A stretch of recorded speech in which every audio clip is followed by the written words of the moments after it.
This is Political Junkeez with Brian Howie and London Thomas. All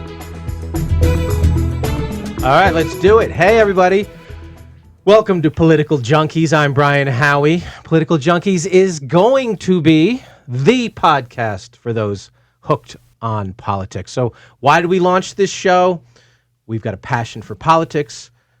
We have an affection for history.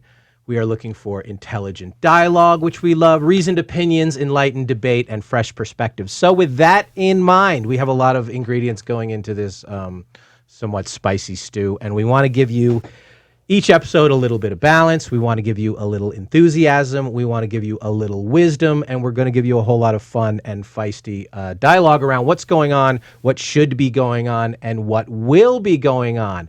So joining me today, global traveler, music icon, reformed liberal, evolved conservative, fighting out of Atlanta. Even when he's wrong, he remains mostly right. London Thomas, how are you? I can't complain. Good to be here. And today's guest on the left, master coach, wellness guru, a renowned voice of reason, which is one of the reasons we wanted him in here today. Giovanni Elmore, how are you guys? I'm great. You guys are in your sort of Black Panther attire here, both of you. Black head to toe. I've never felt whiter in my outfit or in my demeanor as this. All right, today's big hit, which is the thing we're going to sort of lead in with on each episode here, is something that should be clear-cut, depending on which way you look at it. The 2020 presidential election. And the reason why I bring this up, I've been traveling a lot over the last couple months, just like you're not supposed to be doing during COVID. But I've been traveling all over the country, and I've landed in a bunch of purple states. And normally most of my time, prior to a couple months ago, I spend most of my time in either a red state or a blue state, and you don't get a lot of presidential election campaign ads in either of those states because they sort of concede them and they don't run them. Right. But when you're a purple state, you see the Biden ads and you see the Trump ads. And what I found interesting about these ads is if you didn't know who the ad was for till the very end, they are using the exact same footage. And one is, do you want your America to look like this? And the other one is, do you want your America to look like this? And depending on which perspective you see, you're either siding with the protest riot side or you're siding with the enforcement police side. And it is amazing, I think for the first time in at least the last 40 years, that you don't have some degree of hope coming out of either side. And a lot of people when I say that will say like, well, no, Trump sort of played all the race cards last time.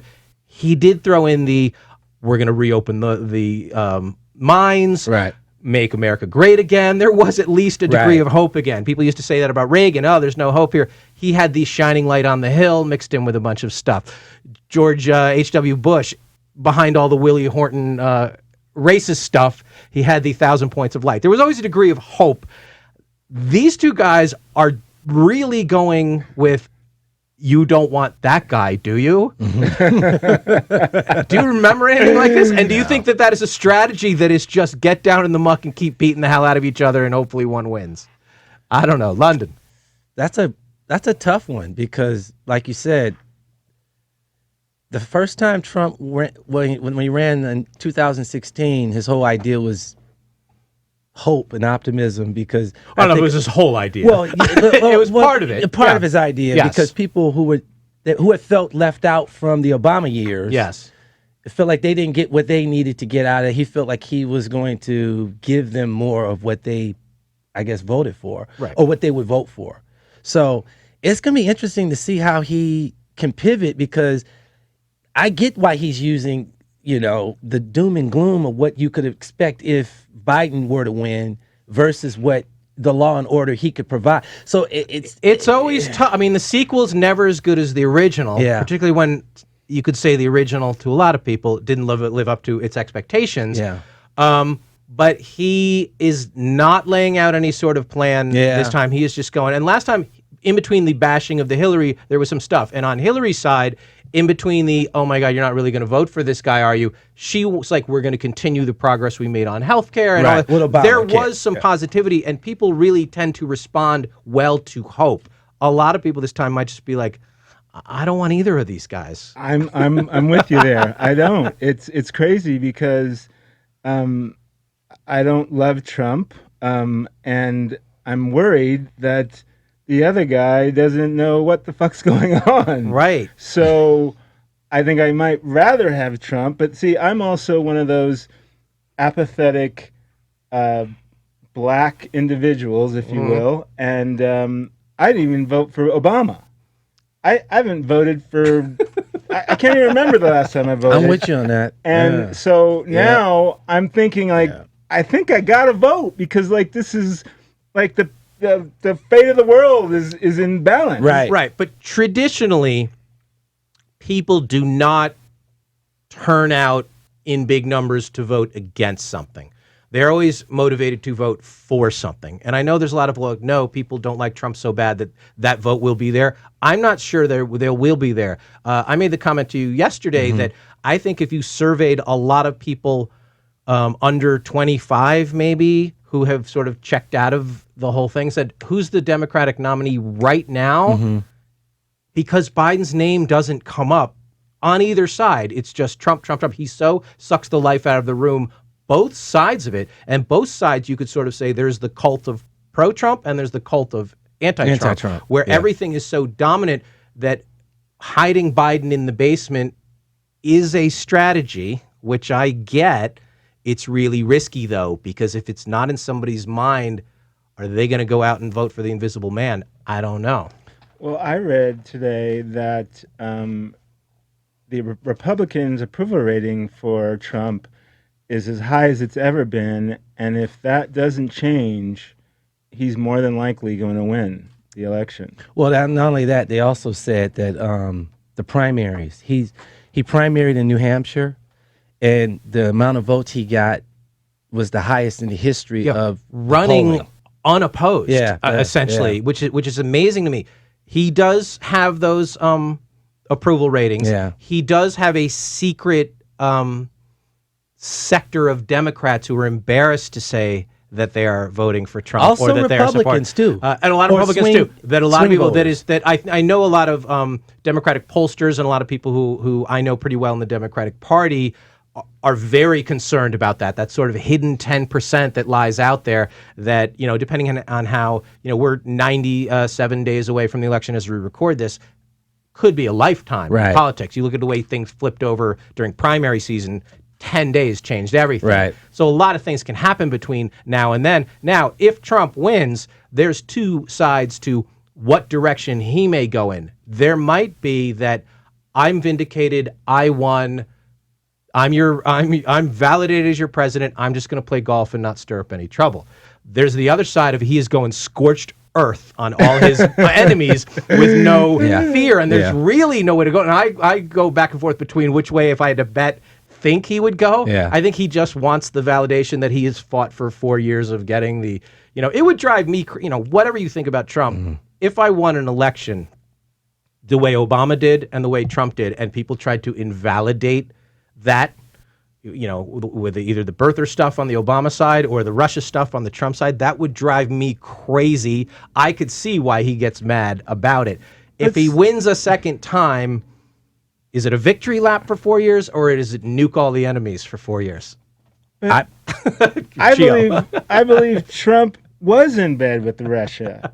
They weren't able to prove it. Stop. You can't just have. In the words of John Orlando, stop. Come on, there's define records of defined in bed with. What does that mean? Well, literally in bed with the P tape and all that. You think that all went down? Probably some level of that. Well, he's had his hand with Russia, all the bad heads in Russia for over 25 years. He's a builder, so of course he's going to have relationships with everyone from Russia to Israel. He builds hotels. As a builder, there's maybe not a smoking gun. Gio, they spent $30 million. They interviewed 600 people. He had to give over 1 million documents. He had the NSA, FBI, everybody. You cannot go through anybody's life with a fine-tooth comb going back 20 years without. If he had something to do with Russia, the way you're saying it, Come on, Gio. Well, Stop you being know, naive. Plausible Not being deniability. naive. Well, right. Plausible deniability. Period. I get that. If he wins That's so again, naive it's going to be about tough to politics, play man. the card that happened again. And for all these people who say, like, well, Trump will not accept the results of the next election, the Democrats didn't accept the results of the last election. Still haven't accepted it. There is a precedent here that if Trump loses, he's going to think it's... I think, I'm one of the people who think he didn't care if he won last time. He sort of was surprised that he won, and he was looking to play the "it was rigged, we can't win, here's my TV network" plan. And he kind of got, he was sort of shocked that he won and got thrown into a job I'm not sure he wanted. I think he does want to win this time, but to twice say that you didn't do it legitimately is really going to be a slap in the face to the people who did vote for him. I don't think you can go down that road. My question is, how will he react to they're all worried at how he will react to a loss.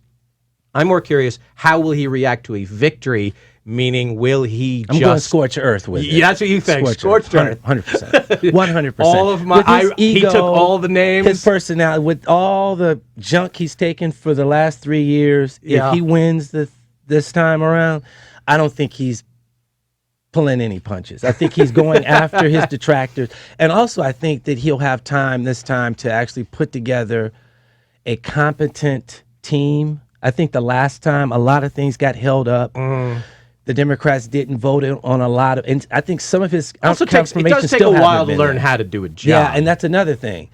Learning how to, like you said, I think now he's coming into. And I think there's a chance, and I don't know how I feel about it, but if he won, I think he would no longer be so obsessed with being reelected. Right. So part of me thinks that he would be like, okay, I want to figure out how to do something correctly and do that. You think which side on that? That he goes scorched earth if he scorched earth, but that's who he is. Yeah, Why would we think anything else? That's the side. That's the argument I hear all the time. Is that is who he is? He cannot control himself. He will find his enemies. He will get revenge on his enemies.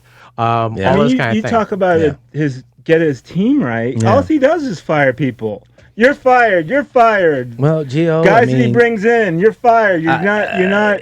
I understand, and you're right. And I think some of those appointments I don't agree with. From just looking back in retrospect, I think he should have vetted more and figured out where people's either their allegiances He did run on, I'm going to hire the best people. And that's what his idea is. And I get that as a builder, he's used to hiring people who are the most qualified. He had to learn. People have political agendas a lot of times in D.C. Right. He on the outside, he was able to sort of reinvent the game. It's hard to reinvent the game on the fly. Exactly. Let's talk about Biden for a second, though. Biden boxed himself into a corner. I'm not saying he's wrong to do this by saying, I'm going to pick a woman. I think he's really has not to just pick a woman. Now I think he's got to pick a black woman. It's not just. I think he has to pick a woman, and he's been told he has to pick a black woman or a woman of color, as they say. Right. Normally that would be, that's nice. He's going to do it. But because of his age and because of whatever may or may not be going on with his health, it is one of the most important selections ever. Probably so politically correct. His health. His health. He's falling off faculties the wagon. That everybody is going to say, all right, so this is going to be our president in 2 years. He could really fuck this up. Right. And he is getting pressured from a lot of sides to get this right. So he's both, which you always have to do. Will this person help me win the election? Mm-hmm. And really, can this person do the job? You live in Atlanta. Yeah. I bring up Mayor Bottoms, right? Who that is a hard job, mayor of Atlanta. Right. So she's probably politically qualified to do the job. I think mayor of a big city really does have the chops to do that. But then, can she be our president? Oh. I'm a little worried. I'm be honest with you. That's a big leap. Because I'm a little worried. Do we lose our black card if we say we don't want a black woman as our next president? Well, no, because Keisha Bottoms said, I am not supporting Cory Booker. I'm not supporting Kamala. Kamala. She threw in behind Biden early on. Not Kamala. Kamala. People say that name wrong. Who threw in behind? She threw in behind Biden early, which may pay off, but Does that automatically deliver the black vote? I don't think Kamala does. No.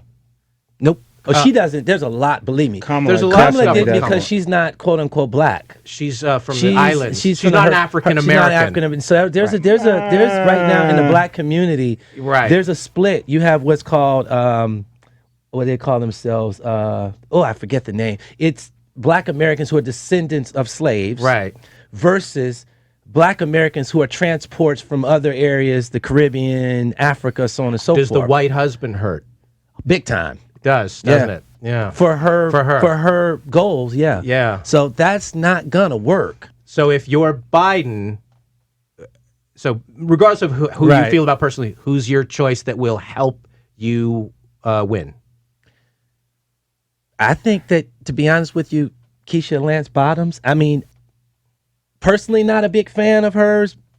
Personally, is she popular in Georgia? She is popular in Atlanta. She's popular in Atlanta. She is popular in Atlanta. I wouldn't say she's popular in Georgia. No, she's popular in Atlanta because Atlanta's demographics. Yeah, and she has a lot of support from the local entertainment, urban entertainment. So she has between the two Georgia black women. Yeah, she's her and Abrams. She's the choice. I think she would be the choice. Yeah. But let's talk about the sadness that we have to put the Democratic leader of the Democratic Party as Joe Biden. Out of all the people in this country, all the politicians, we're gonna put him.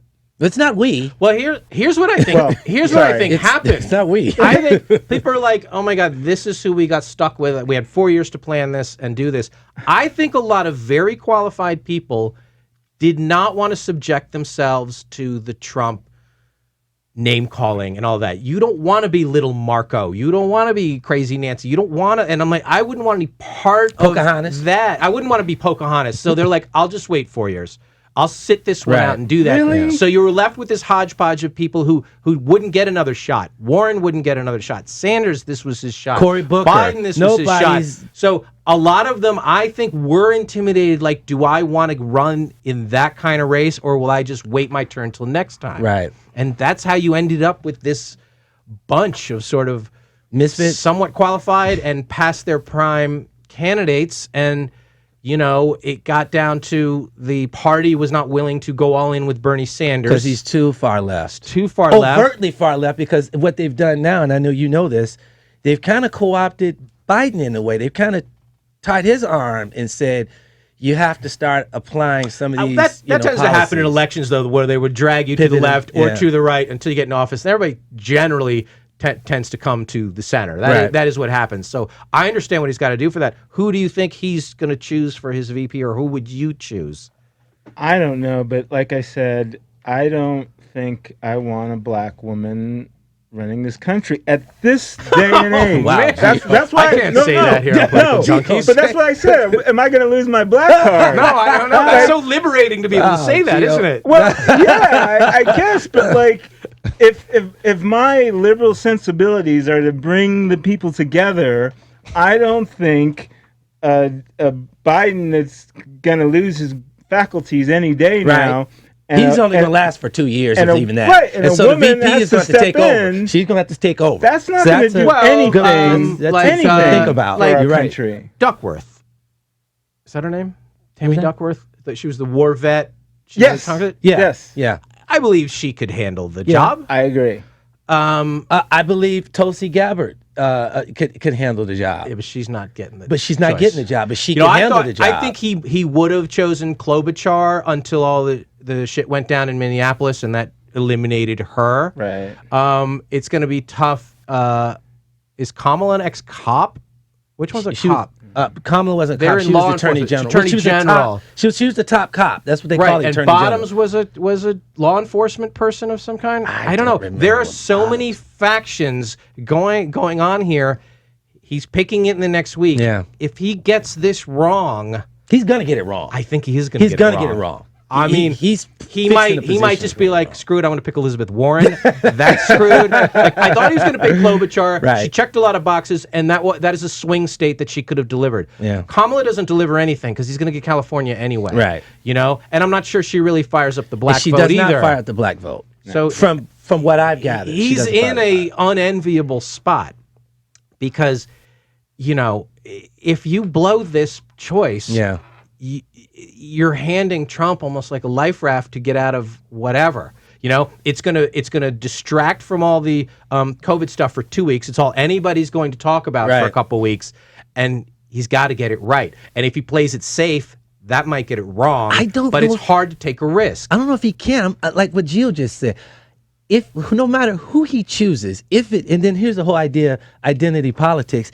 If he chooses a person that's a female, secondarily of color, it's already going to turn off a lot of voters who don't believe necessarily in voting for someone just because of their attributes and not about their ability to do the job. So I think he's fixed in a position where he's got so many things right now. That's why I don't believe these polls. I don't think there's a lot of suppression. How can a guy stuck in his basement who no one really has spoken to, every time I've seen him in front of a microphone, he can't complete a sentence without goofing up? It's hard. I mean, it's embarrassing. Both of them should like retire to their neutral corners for 3 months. That's probably their best bet. And a lot of people, they can't resist, though. Yeah. It has gotten to that level of antagonistic. It's gotten to that level of intense hate between each other. And this is where we are now as a country, that both sides have gotten farther away from each other than at any point. Yeah.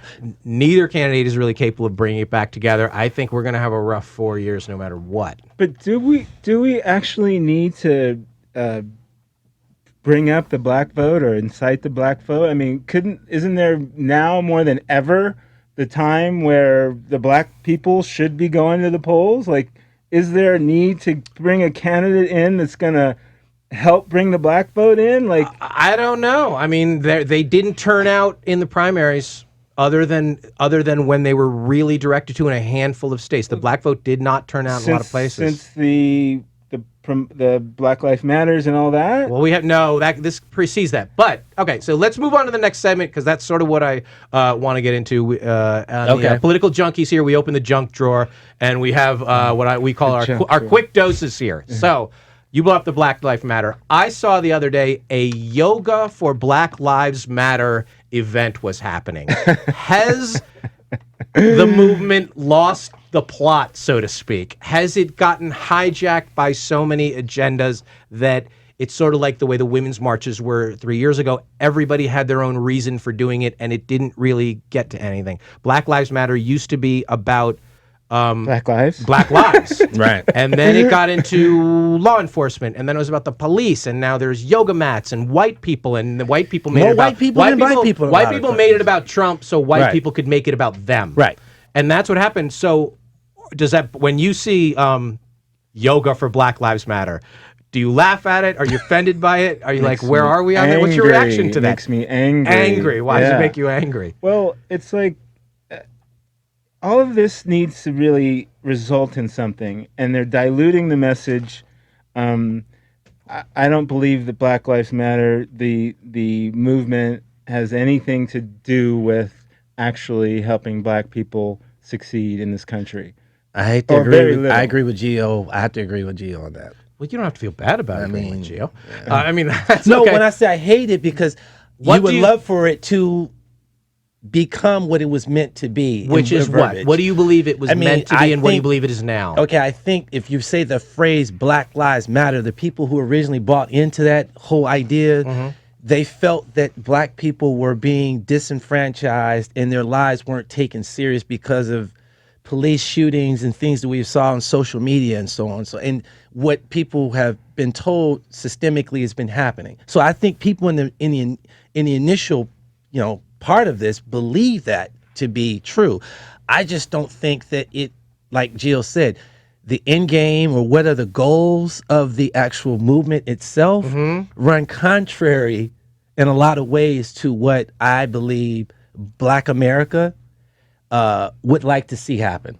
I don't think Black America wants to see the police defunded. I think if you went and took a poll in Chicago, I'm from Detroit, go to Detroit, go to Chicago, go to Oakland, go and speak to not activists, speak to the regular people who need that police officer when they're getting mugged, or you can't walk to the store with a child because you got gangbangers, they're not going to tell you they want the police defunded. Right. So I think that a movement has been started to kind of pull the black, quote unquote, constituency, vote, whatever you want to call it, into it, take the grievances that people have and use that to, I think, radically change things. That's my take on it. See, I think the problem with the defund the police is they fucked up by naming it defund the police. Yeah, it's bad branding.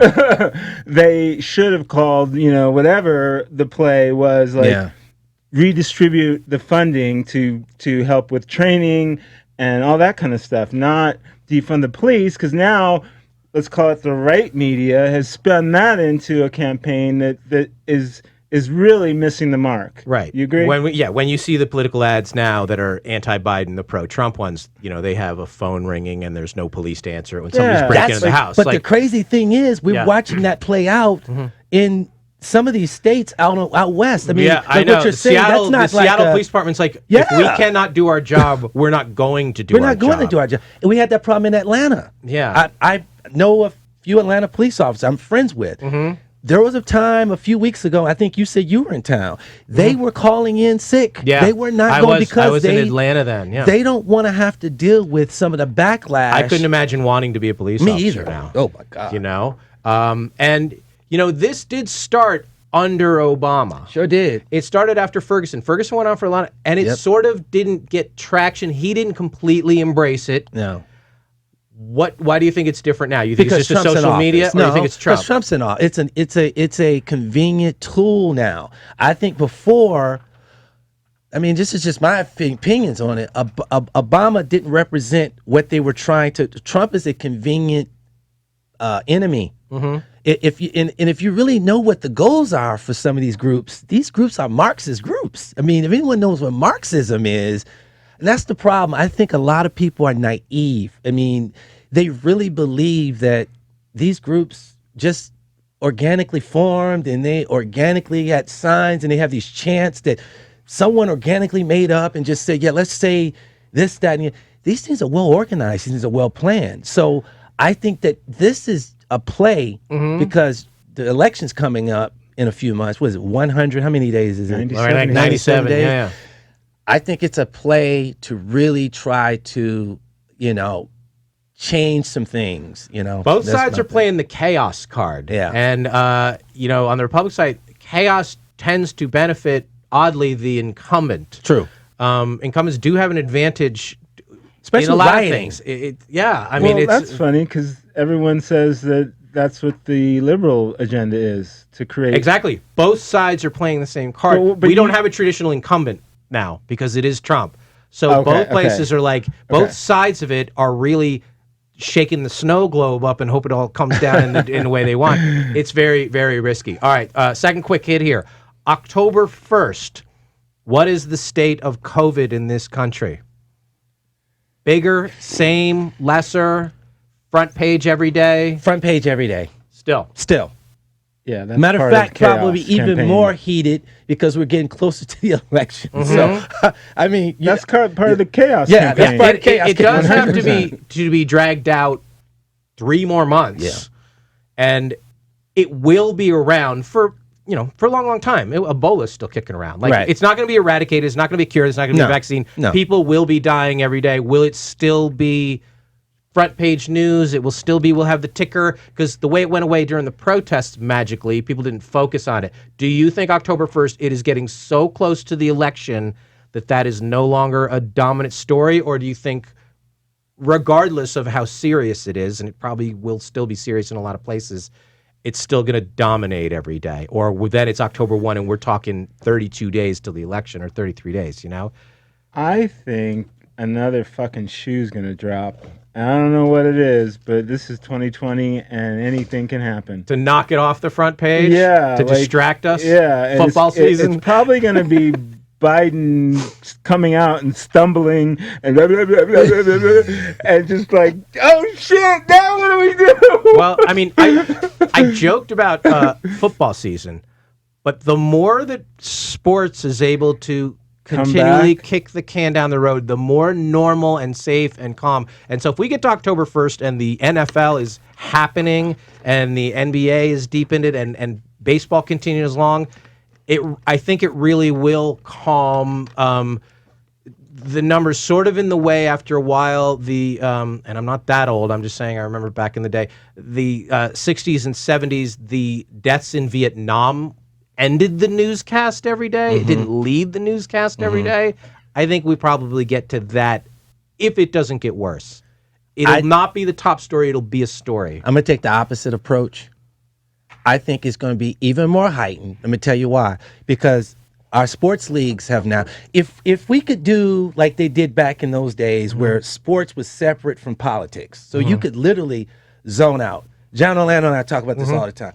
Sports were created to kind of get you out of your everyday monotony. You know, the guy who comes home from work, he's worked a factory job, he's got the kids running around, you know what I mean? He's got the bills. He needs that football game or that baseball game or that basketball game. My father, same thing.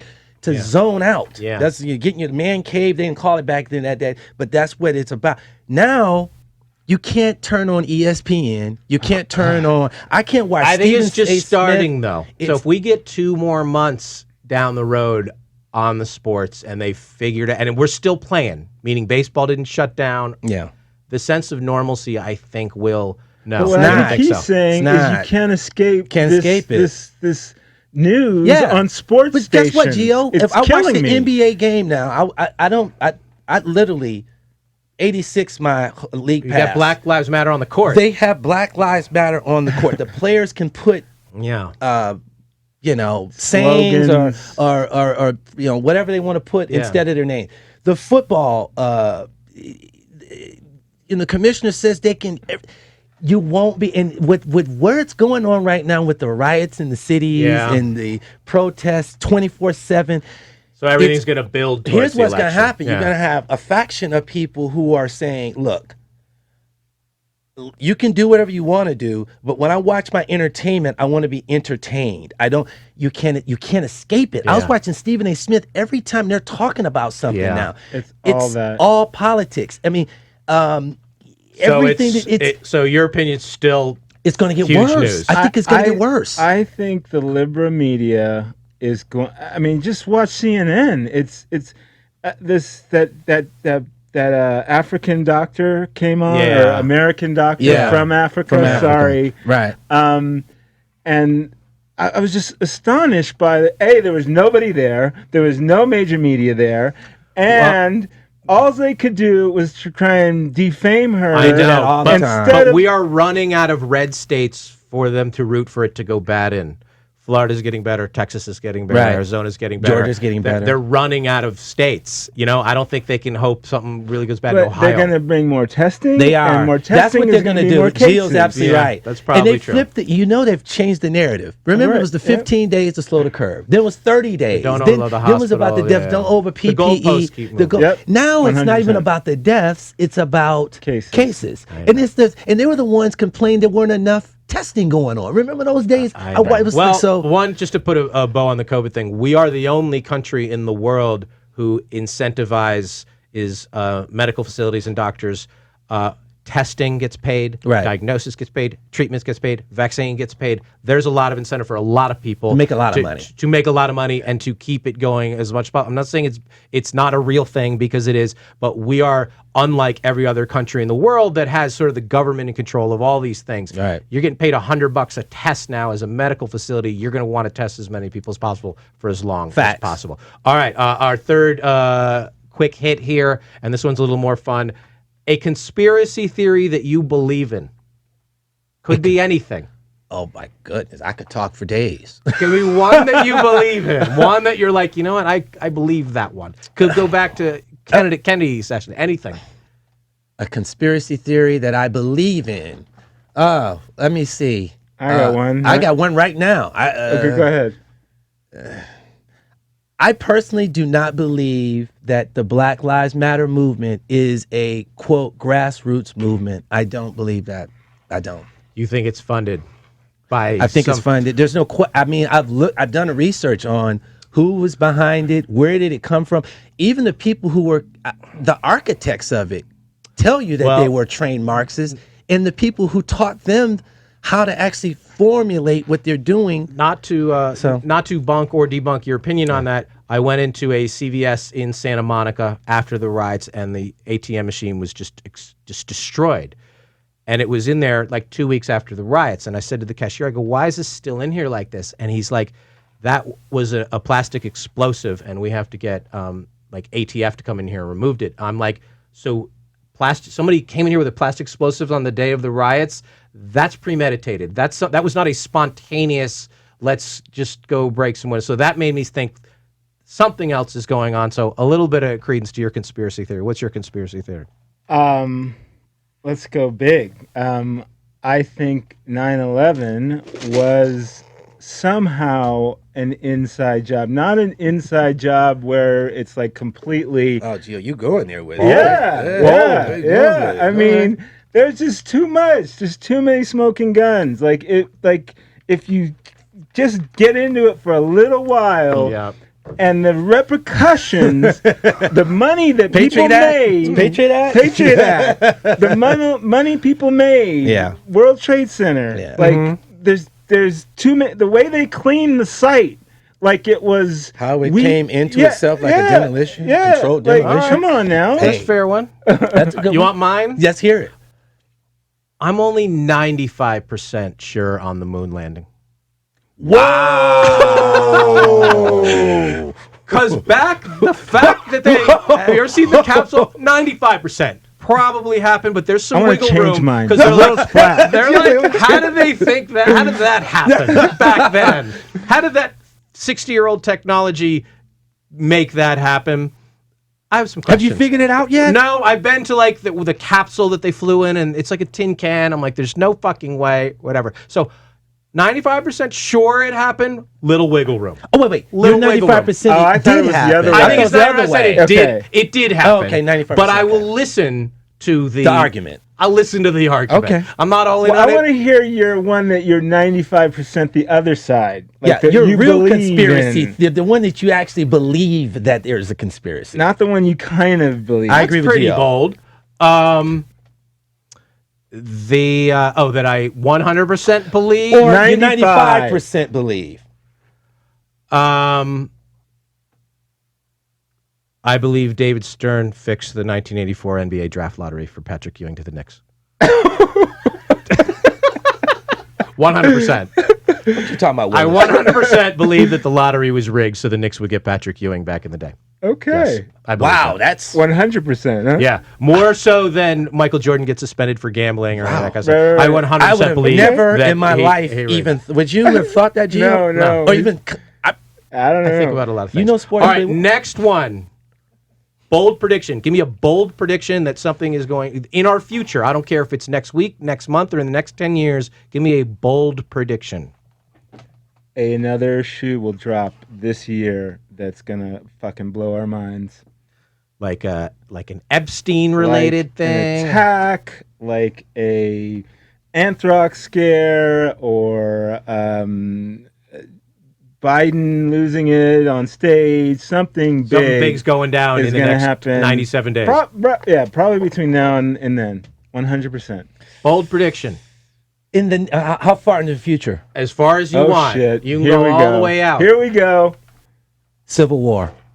Wow. Sometime in the next 10 years? Not even the next 10 years. There's going to be a civil war, I think, within the next, probably the next 5 years. Yeah. Yeah, I agree with that. I hate to say that. I don't even want to think it. But everything's lining up for that to be the case. You said that the other day, and I still don't understand how that happens. Like, you'd be surprised at these stockpiles of weaponry that people have in certain states. Yeah, in the South, especially all over Idaho, everywhere, Nevada. India, Montana. Let's call it on the right. The people that are more conservative usually have more guns. Yes, as a rule. Yeah, because I just got my first gun, and I'm definitely on the liberal side, 100%. So, how is that? How are we going to have a civil war? Are we going to fight? Jill just doesn't understand how civil wars happen. How did it happen before? It was geographical. It was it's going to be geographical again. You don't think it's ideological? You just said Texas is set up to secede anytime they want. They have their own power grid. Right. They have their own thing. Like they're basically, they've been planning this for 200 years if they want. I'm not saying they're going to, but there are certain elements that, and a lot of Americans be like, fine, fuck it, let Northern California go. Right. You know? There's Americans saying that right now. Yeah, there's a lot of people they like, we're California fine with that. We're split. not going to get riled up about that. Leave. You know, Yeah. It's going to start slow. It's going to start, He's absolutely right. Puerto Rico or something and the start chipping away at it. Civil War in this country was pretty decisive. The sides were very easy to see. But there were ideological It sides. It was geographical, but there was also ideological sides too. So what I'm saying to you, Gio, is that there's a split, there's a divide, and it's so pronounced, and it's getting more and more pronounced by the day. Well, so you have people who once, like myself, were on the left 100%, are now saying the left left me, or the Democratic Party left me. Put it that way. It's going so extreme. You can't say this. You can't do this. They're okay with censoring. They're okay with doxing. They're okay. Anything that they used to be for or against, now they're okay with. And it's gotten to the point now where you can't have a discussion. You can't have a debate. You can't have a disagreement. You're pushing people so far away from that. And if the people that get pushed far away from that say, okay, you can have your side, just leave me alone. The left won't do that. They want everyone to conform at some point. So that's what I'm saying. It's like pushing a person into a corner, and at some point that person's going to come back out, and it's just not going to be good. I understand the mechanism. I'm saying logistics. We don't know Jill. I'm not forming it. I'm not planning it. I'm just telling you, at some point, people are going to get sick of being pushed in corners, sick of being censored, sick of being videos taken down, sick of being doxxed. I mean, you know what doxing is? Yeah. That's where you actually take someone who's a private citizen put their and put their information information up. No one who does that. I mean, only radicals, and that's the problem. It seems the left, is becoming more and more radical. All right, final one, and this is we're going to end the shows with this every time. I think it's called "I Was Wrong." So you're going to have to say something, either something you voted, something you believe, something you thought, and you were wrong about, and you're like, you know what? I was wrong about that. Could be anything. You first, Gio. Wow, I just got John on one earlier today. He thought CES was going to take place in 2021. Yes. And they decided, fuck that. Yeah. We're not coming in. What was wrong with, I would say, either a candidate you believed in, a cause you believed in, it's something you changed your mind on. I was wrong that we would be forced to wear masks, like it would become mandatory in this state. I was wrong. Yeah. And I'm very unhappy about it. You can do it. You can handle it. That's a good one. Wow. I was wrong. And somebody who used to be a liberal and changed, there's probably a whole history of that. One of the things I was going to say. But what was specific? I was wrong. I thought that the Democratic Party was the party of the people, or the party of being a black person, the party of black people. I was wrong. When I did research and found out that historically we were Republicans in the 1800s. Yeah, Lincoln was a Republican, right? I didn't mean Lincoln. I mean black people categorically were Republicans. Yeah. So I didn't know any of this. So I was wrong. That changes. The conservative ones, the Southern Democrats used to be the most conservative there were. You're wrong. I was wrong about Michael Bloomberg. I thought 100% that he would be a capable candidate. I thought that the combination of the money and the political experience would handle it. I didn't know that Mike would not play the game the way you're supposed to play the game. I didn't know. Yeah, he was I wagered money that he was going to be the candidate. I was wrong. It has turned out I was wrong to even back him in the first place. Time. All right, final thoughts, Gio? Could be hopeful or hopeless, whatever you want. I wish I had some hope. We're selling hope here. Joe, we're supposed to be hopeful. My final thought is I'm feeling really hopeless. Okay. I'm feeling really hopeless that when we are so and when I say we, I mean just American people are so on this one narrative that, especially in the media, that we can't even have any common sense that everything is tribal, either red or blue, that there's nothing positive going to come out of that. And I just don't see the... You got a Lakers hat on. You got hope for them? Yes. There you go. There's your hope. London, final thought? I'm more optimistic. Even though I've said I think there might be or probably is going to be, I believe in the human spirit. I don't think that I believe in Americans. I do. I believe that some way, somehow, we're going to come out of the other side of this better. High pressure systems bring us bright sunny skies, as they say. That's it. Like, share, subscribe, and please review this podcast on all your... Did you have a final thought? That's my final thought. We're selling hope here. All the basic platforms. And catch us next time on Political Junkeez.